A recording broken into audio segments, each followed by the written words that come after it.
Pernah gak sih kamu mikir, kenapa kita butuh uang? Kenapa harga-harga bisa naik? Dan apa itu Bitcoin yang sering dibahas orang di internet? Yuk kita bahas bareng-bareng di video saya kali ini. Perkenalkan, nama saya Nesya Zahra dari 10MP2. Apa itu uang? Uang adalah alat tukar yang disepakati masyarakat untuk membeli barang dan jasa. Tapi tahukah kamu, dulu orang gak pakai uang loh. Mereka barter, tukar barang dengan barang. Kemudian muncul apa yang dinamakan dengan uang logam. Uang logam pertama muncul pada 1000 sebelum Masehi di Tiongkok. Logam dipilih sebagai alat tukar karena memiliki nilai yang tinggi sehingga digemari umum, tahan lama, dan tidak mudah rusak, dan mudah untuk dipindah-pindahkan. Tanpa uang, orang harus melakukan barter yang seringkali tidak efisien karena sulit menemukan pihak yang memiliki barang yang kita inginkan dan membutuhkan barang yang kita punya. Bayangkan, kamu mau beli nasi pakai kambing, ribet kan? Suatu benda dapat dijadikan sebagai uang jika benda tersebut telah memenuhi syarat-syarat tertentu. Benda itu harus diterima secara umum atau acceptability.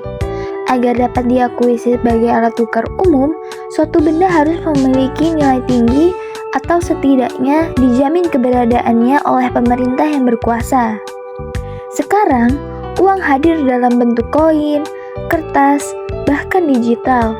Tapi, semuanya punya satu fungsi, yaitu memudahkan hidup kita.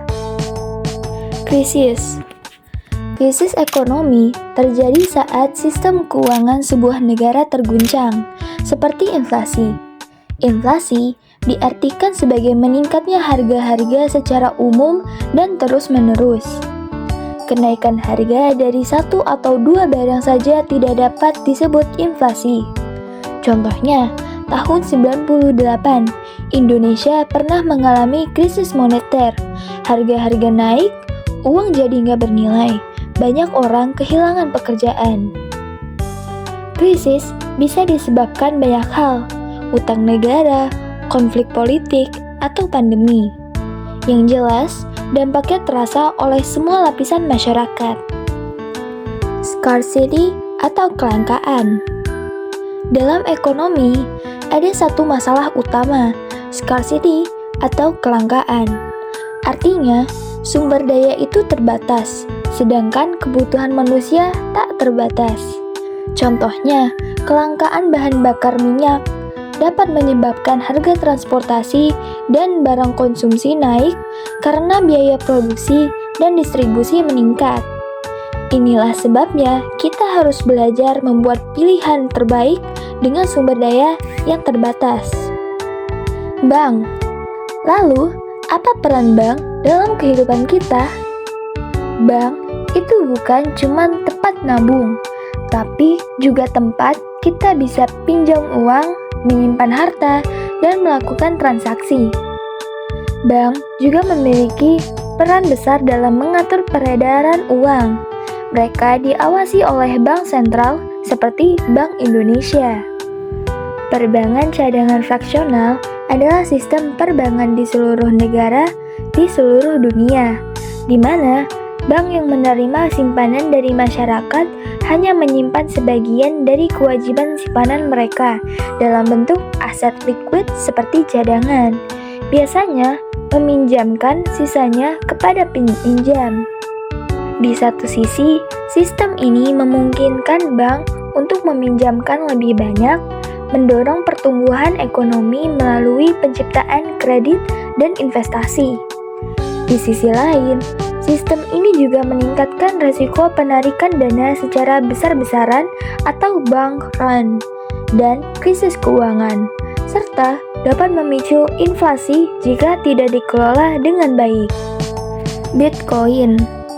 Sekarang kita masuk ke era digital. Muncullah yang namanya Bitcoin. Bitcoin adalah mata uang digital yang dibuat tahun 2009. Tapi berbeda dengan uang biasa, Bitcoin gak dikendalikan oleh negara manapun. Ia berjalan lewat jaringan komputer global namanya blockchain. Desain Bitcoin memperbolehkan untuk kepemilikan tanpa identitas atau anonimus dan pemindahan kekayaan. Bitcoin dapat disimpan di komputer pribadi dalam sebuah format file wallet atau disimpan oleh sebuah service wallet pihak ketiga, dan terlepas dari itu semua, Bitcoin dapat dikirim lewat internet kepada siapapun yang mempunyai sebuah alamat Bitcoin. Bitcoin tidak dicetak seperti uang biasa. Ia diciptakan oleh proses komputerisasi yang disebut mining. Banyak orang tertarik karena nilainya bisa naik drastis. Tapi ingat, nilainya juga bisa turun drastis. Jadi, harus paham resikonya. Dari uang, krisis, kelangkaan, sampai Bitcoin, semuanya saling berkaitan dalam dunia ekonomi. Jadi, yuk mulai melek ekonomi dari sekarang, karena semua keputusan keuangan kita, kecil atau besar, itu penting.